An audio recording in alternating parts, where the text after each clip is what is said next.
Hey, what's up, everybody? BDL44 coming at you with another video. Cutting off breakfast, as you can probably tell. I'm gonna wipe my mouth off. Got half a bowl left to eat, but it's the next morning. The latest news in regards to the Lakers is that Dan Hurley is still, he's in Los Angeles. I guess he arrived yesterday with his wife. I guess that's how that went. And today will be the meetings. Not sure what time, but it's about 10:45 right now, something like that. So we're definitely waiting whatever the results of the meeting will be. Typically, I wouldn't expect a deal signed today or any idea being solidified, I guess, in regards to whether or not he'll be our coach. I think we're just going to have to wait on that one. That's my gut talking there. But listening to more people who are talking about the situation, a lot of people around it seem to think that he's probably going to leave UConn and go to the Lakers. He had a deal on the table with the UConn Huskies that he did not sign that was going to allegedly provide him a great deal of money early on in the contract. And he just, for whatever reason, he didn't sign it. I think that the odds of him taking the job are pretty solid right now, and it's up to not only, him to interview well with the Lakers, but more so the Lakers to more or less interview well with him. And that's, as strange as that sounds, I think that's a real thing. The Lakers have a reputation, such and such and such and such. Sometimes that reputation could turn people off. We've heard of meetings in the past not going so great, so I think it's upon the Lakers just as much as it is him to sell ourselves to him. From what I understand, JJ Redick would still be somebody the Lakers would be willing to hire if for some reason Hurley went back. So I wouldn't rule JJ out of being the Lakers coach. But right now, the focus is Hurley, and I think the Lakers are hoping he takes this job. And I think most of Laker Nation is also at this point.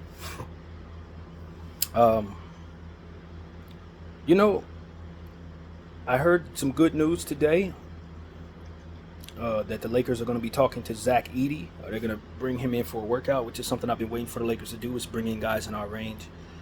He's the only one I've heard of in regards to our range that we're taking a look at. I saw an excerpt of Dan Hurley saying pretty much the same thing I said, that if you can't find a way to use Zach Edey as well as he's been playing in college and as dominant as he is, as aggressive as he is, then you're not running stuff the right way. And I think that you can start changing your idea of what you need when you start bringing in a coach like this. He won 2 national championships with lacking spacing on the floor, with Castle and of course Klingent, who, as I mentioned, both don't shoot the ball. It wasn't necessary that spacing be a primary for the stuff that he runs. He runs a lot of off-ball screens, a lot of off-ball movement, setting picks and stuff like that. It might be more necessary for his offense that you have guys that set good picks and that can do certain things in the post and that play straight dog defense in the paint than maybe what you thought you would need in most normal situations in the NBA. So you can start putting a Zach Edey on your list. You can bring back the idea of drafting Yves Messi if you're bringing in this coach, because he'll probably get the most out of those guys more so than just needing spacing. And so that's something that I can honestly say has changed over the last 48 hours for me. I think you automatically move those guys up your draft board for the Lakers if you're able to land this coach. Now, if we're going to bring in JJ Redick, I'm going to need somebody who can space the floor at the center position. But given the way this guy runs stuff, it may not be as necessary. It may not be as necessary at all. So I think that's a break in development for the Lakers. Yves Messi is somebody that I like. I don't love Yves Messi's game, but I understand him to be one of the best screen setters in this draft. So if I'm bringing in this coach who likes to run a bunch of screens, maybe I need him a little more than I need some of the guys that I thought I needed. if for play style reasons. So that's something I had to really think about, because I've been mocking Yves Messi in different places other than the Lakers. But I think this coach can do a lot of good things with that particular type of piece. So it just changes everything, It changes everything. You want to provide yourself spacing, but if he's going to be running stuff that doesn't require it, then maybe you should bring yourself what you need in terms of what his system is going to be. Now, far be it for me to tell you what his system is, but I've watched a lot of footage on Twitter and on Instagram, specifically seeing people who've been posting sequences of his style of play. And I mean, it's so much movement going on. And screens are solidified. Now, one thing I worry about in situations like that is the referees calling these moving screens and stuff like that. We've had issues with guys like Jackson Hayes who didn't set good screens last year. We've had issues with Anthony Davis as well at times. Actually, I got to amend that, not really. But nevertheless, you can get in trouble with that if you don't have the right timing on your screens. You could get called for a foul. So it's the type of stuff that I think is going to be a real adjustment for this coach with the type of plays that I see him running. They're probably going to that's where he's going to probably have to make an adjustment and really get the guys to buy in on practicing these plays consistently. But I think we can help him by bringing in players that are excellent screen setters. So Edey and Messi are now higher on my list. I still like the two guys that I like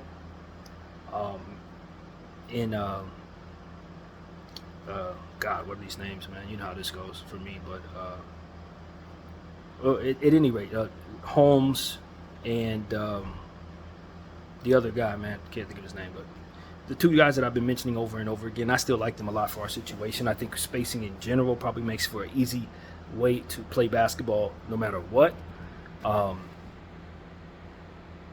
I'd like to think we'd have a coach hired before the draft so we kind of know what is needed. I expect we would have somebody hired before the draft in a couple weeks, but I think that's what would determine it, man, for me. If I'm going to take either a stretch 4/5 that kind of fits everything, or prioritize the big, strong, lengthy dude that can hammer it home and kind of play more of an old school fossil-like ball. So, he seemed to be a big fan of Zach Edey. I'm a big fan of Zach Edey. I grew up on Shaquille O'Neal. So that's really what it comes down to. I don't know that it translates to the NBA. I don't know that he doesn't get here and find out it doesn't translate the way that he thinks it does. And that's something you don't want to rule out as well.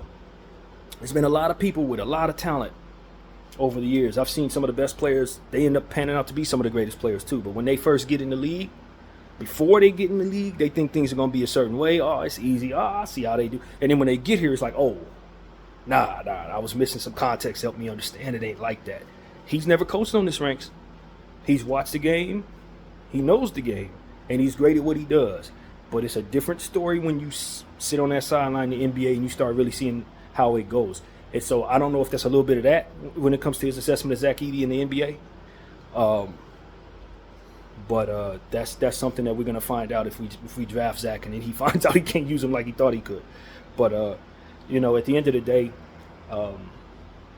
with the stuff that he's running out there and the way that his team was rotating off the ball and setting screens over here with a screen over there and a screen back there, and then guys running around, circling around each other, and the big man holds the ball and gives the ball to somebody else and then sets another screen, and the person next to him sets a screen. It's like it's so much going on with his plays that you can see where spacing is not the primary. It isn't. He can use spacing, I'm certain. He'll have plays where spacing is necessary, but it's not going to be no stand around offense, give it to the ISO, man, pound. It's not going to be none of that. So the idea is maybe kind of steering away from players that need to be in ISO situations and more so getting us guys that can cut and, like I said, set good screens. So that's just what I saw based on my own eyesight. I'm not a basketball whiz, but that's kind of what I'm looking at there. I don't necessarily need an ISO guy in this situation, nor do I necessarily need somebody who's going to be a ball stopper, or somebody who can't set screens. So, yeah, these are the type of things that I'm thinking about if we're bringing in Hurley. And if we're bringing in JJ, then, you know, I don't necessarily want to play around with spacing. Not when I'm bringing in a three-point minded guy. No. Bring me my guys that I know can shoot the ball. Bring me my guys that I know are meant for the modern NBA. So, you know, it's intriguing, man. I'm excited. The most about what we're going to be running out there. The brand of basketball that I think we're going to see is what I'm most excited about. Above all else, he's bringing great math to our team. The plays are great. Like, that's what I really have to say, man. Above all else, man, runs amazing plays. And I heard that and I understood that and believed it. But then I actually saw footage and I'm like, oh my God, man. Yeah, this is the kind of ball that I've been wanting to see for the last 7-8 years. This is what I've been asking for. If you guys follow my channel, you know there have been times when both, Luke, this goes back to Luke Walton. This goes back to even Byron Scott. Even before I even started the channel, I used to complain about not seeing enough movement off ball. Too much stand around offense. Too much give it to that guy and watch him as we kind of just stand over here and wait for him to do something. Maybe we go for the board. Maybe we try to get back. I don't want to see too much of that. And it seems to me that he is the complete opposite of that. He loves ball movement. He loves putting guys in positions to be decoys and asking players to not stand for too long. If they're standing, you got to rotate a little bit, set a screen for somebody, move around a little bit. That is the type of offense that I prefer. It's what I believe in. When I played NBA 2K, that's how I wanted my team to run around me as a little point guard down there. It's not too much stand around. I'm looking for cutters. I'm looking for lobs. I'm looking for catch and shoot situations off of curls and stuff like that. That's how I like the game. So just from a preference standpoint, he's what I've been wanting the Lakers to have. He's what I want every team to have, pretty much. That's why I was such a fan of the Spurs offense back in the day with Tim Duncan and them, because they always moving around and scrambling, all this. Golden State Warriors scrambling, moving around off of screens and stuff like that, decoys. That's what I think good basketball looks like. It's not necessarily simple as just stand and watch a guy and the defense sucks in and they kick out the shooters and that's it. That's cool and it works and it should be utilized, but not to the point where that's all we see. So I like the scramble offense. I like the idea of him having layered offenses, and man, I really hope he signs with the Lakers, man, for that and other reasons as well. So that's what I want to say, man. Just continuing to learn and appreciate Hurley. I don't think the Lakers, looking at what he's bringing to the table based on the offense I'm seeing, you're going to pay for that. That's not cheap. That's not cheap. What that means is he's bringing stuff to the table that you're not going to see nowhere else, which means you're probably going to have to break the record in regards to paying this man. Not only because of the leverage he has off of winning 2 championships, but because the brand of basketball he's bringing to the table is something that you ain't seeing too much, and it's likely going to beat the hell out of people. Like it is. So that's what I want to say, man. He's bringing a next level type of game to the league. I believe some of his assistants from UConn are expected to come with him. Based on how people rave about his coaching staff, I'd like him to bring the whole thing. If they want to come to LA, we'd love to have him, man. I want his entire system here because that's what I think ultimately he's selling, not just himself, but the brand of basketball that he has on the offensive end and the defensive end, but more so the offensive end. So, yeah, as I said last night, I'd be very surprised if LeBron James ain't on board with this hire. I'd be very surprised. I don't peg LeBron James, based on what I've seen in the bubble, as somebody who can't prepare for doing more. I take LeBron this way after watching him for 6-7 years now. This is how I peg him to be. If he knows what's coming, he can prepare. That's really what it is. If he doesn't know what's coming, or if you tell him he can chill and take games off and not practice, then he's prepared for that. But if you tell him practice is going to be 3 hours a day every day, he going to get himself mentally prepared and physically prepared for that. That's how I peg him to be. He's adaptable in that way.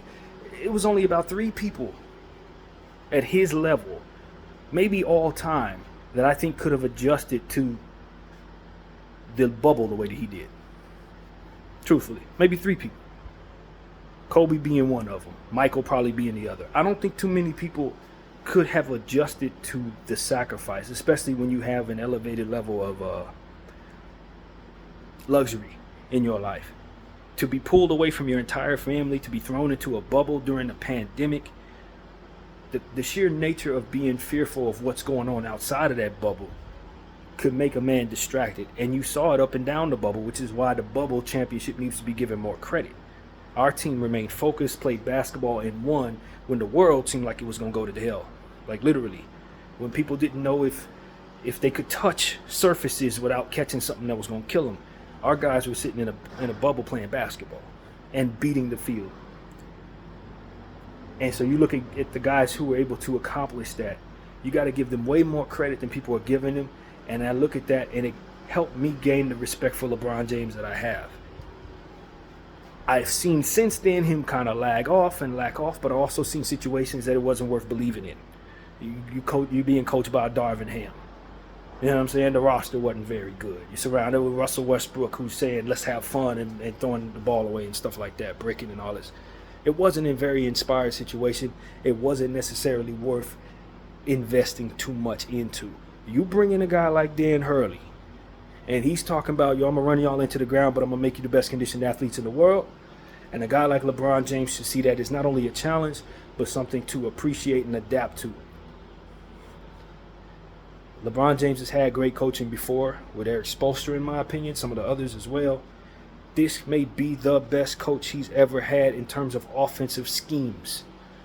So for me, it's like, yeah, I wouldn't mind having JJ Redick, but this is something else. You're going to be running stuff that's going to not only make you a competitor, contender, potentially if it gets run correctly, but it's also going to set the tone for your son if he comes to our organization on what his work ethic needs to be to play at this level.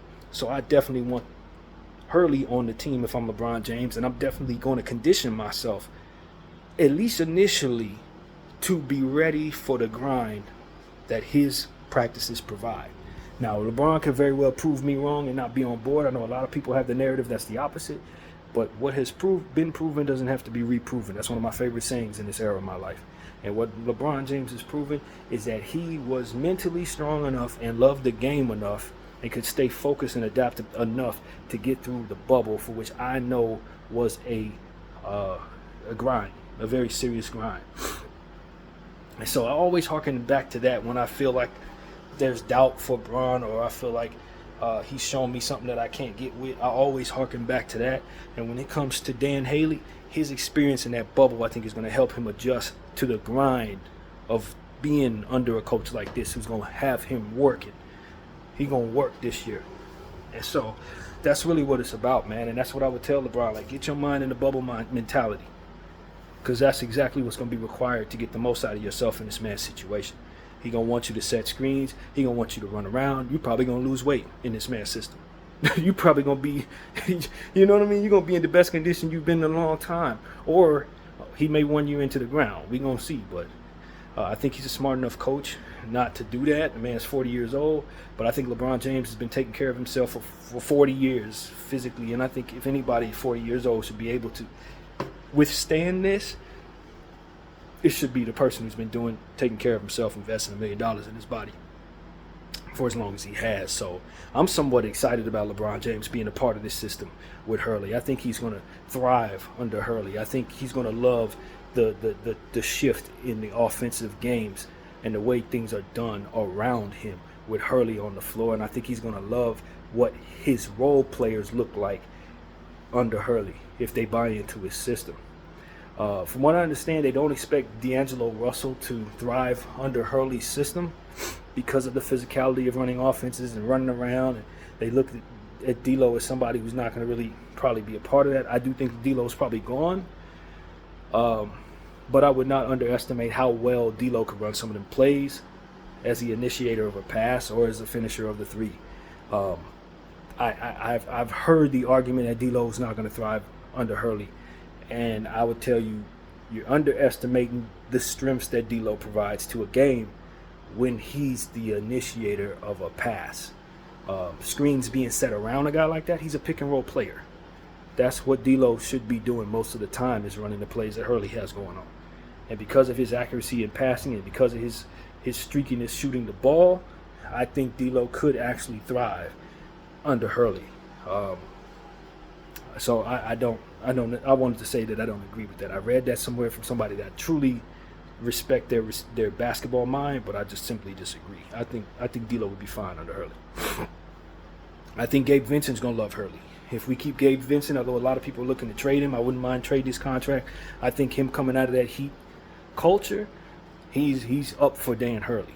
He's up for that. I remember early in the season, it was worded that he was a little bit unhappy with the way the Lakers practice and the way the Lakers run their stuff, coming from that Heat culture, stepping into Darvin's system. It was a large contrast from the focus, from what I read. Hurley brings that back. So we could potentially get the most out of a guy like that. Austin Reeves, I'm looking forward to Austin Reeves being a part of what we got going on with Hurley next year. So I'm getting ahead of myself. Hurley has not accepted the job. He may very well not accept the job, but assuming he does, I think he's going to love some of the personnel that we're carrying over. Some of those guys.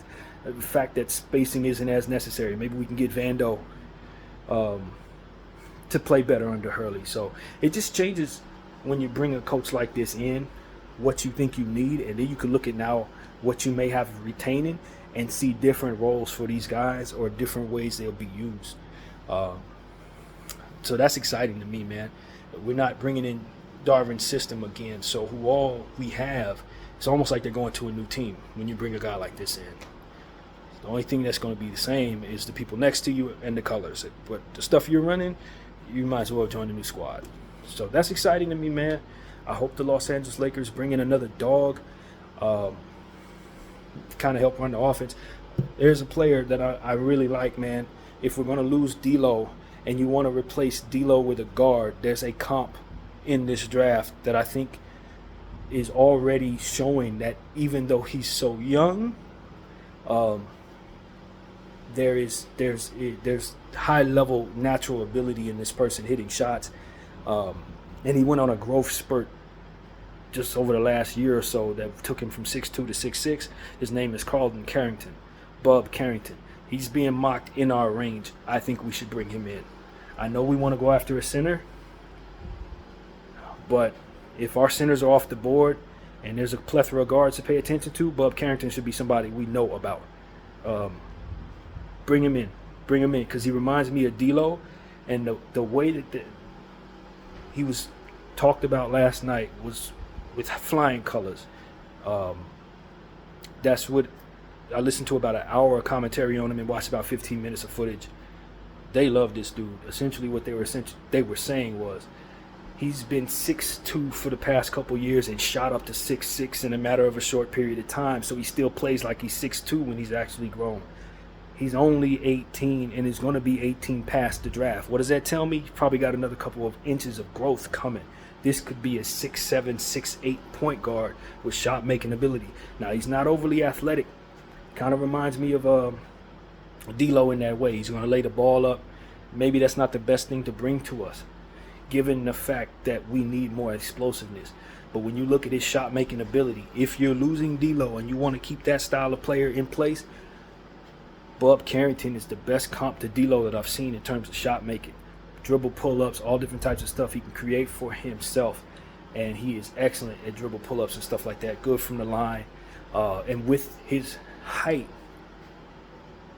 he is starting to come around to understanding that he doesn't have to do certain things that smaller guards do. And one thing that I know is when guys go on growth spurts and they gain height, it usually works in the favor of them. Anthony Davis, think of when he was a kid, he was a point guard. And he ended up going on a crazy growth spurt. Now he's a big and he has some guard skills. That's Bub Carrington. Who knows when this growth spurt is going to stop? Sometimes people don't stop growing until they're 22 years old. If he went on a 4-inch growth spurt over the last year or so, 2 years, there could be another growth spurt coming. You may draft him at 6'6". He may end up 6'7", 6'8". That is something that I think should be invested in, especially when you're as efficient of a guard and as efficient of a passer as he is. We talk about D'Lo's efficiency passing the rock. Bub Carrington is excellent at passing the rock. He does have that efficiency gift too. So I'm pushing him up my draft boards. I don't know that I have him in front of McCain and some of the other guards. Anthony, I'm not sure if I have him above Anthony Carter, but he's in that range now. He is in that range now. Also, there's another guy in this draft that I grew to really appreciate in watching footage of him yesterday. Somebody that's moving up my draft board. He should not be available at 17, and that's Tijane Salon, or Saloon, or Salon. I've heard it said all different ways, but Tijane Salon out of France. That is a good wing with a lot of length. Can shoot the ball, should help with defensive stuff. I like him almost as much as I like Reece. You know, he's really good. I know that there's some questions about the shot, but I didn't see any. And listening to commentary about him, there's some questions about his maturity, but he's a young player. Very young, out of France. And we know how hot right now France players are coming into the draft. Tijane Salon should probably be going in the first 5 picks. I just want to say that. He should be going the first 5 picks. And I didn't think that way before watching footage last night. But last night, I watched about 18 minutes of Tijane Salon, and I'm like, yo, yeah, if I got a pick in the top 5, he may be gone. He may be gone, man. I really like that player. Tijane Salon is flying up my draft board. Bub Carrington and Tijane Salon, after last night's homework, I think them two dudes are the truth. I think they both the truth. So I just want to come up here and tell people that, man, I'm still doing homework on these players, still learning. But the Bub Carrington and Tijane Salon, they the truth, man. Somebody needs to take them early. I wouldn't be surprised if both of them dudes are gone in the lottery. And if that's the case, our pick of the litter could be better than we think at 17. If guys are going to start moving up from the back of the draft, you may have a chance at getting a McCain. You may have a chance at an Anthony Carter. You may even have a chance at, what's the guy's name? Rob Dillingham. There's a world where Rob Dillingham falls all the way to 17.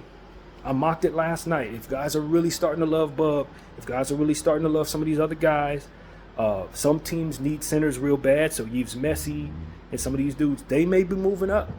And if that shakes out right, you may have a fantastic guard available to you despite needing a center, LA. So that's just something. The more I do these mock drafts, the more I do this homework, the more I realize some of the dudes in the back of that draft ain't going to stay back there for the next 2 weeks. They're not. They're going to move up. So that's what I want to say, man. That's why I want my Lakers to bring in, of course, Zach Edey, who I think will fit great with the new coach. But there are some other dudes in this range. Ain't no question, Bub Carrington, Carlton Carrington is going to make an all-star team before his career is over. He has the tools. He has the length. He has the ability. It's going to take some time. But when you're this good, this young, when you're already this efficient at 18 years old, as efficient as he is, dribble, pull up, create for yourself, play well off the ball, catch and shoot, create plays for others, that's a dude, man. That's a dude, I'm telling you. So I just want to put that out there, man. So that's pretty much what I got to say. That's my whole point of view. Hopefully our coach is, in fact, Dan Hurley, man. I haven't been this excited about a coach since Phil Jackson, although I've only known about this guy for 24 hours. That's all I needed to get on board. I'm sorry, JJ, but I need Dan Hurley to be my coach, and I hope that that is what happens. So that's pretty much what I got to say. My name is BDL44. I thank you all for watching. I'm out.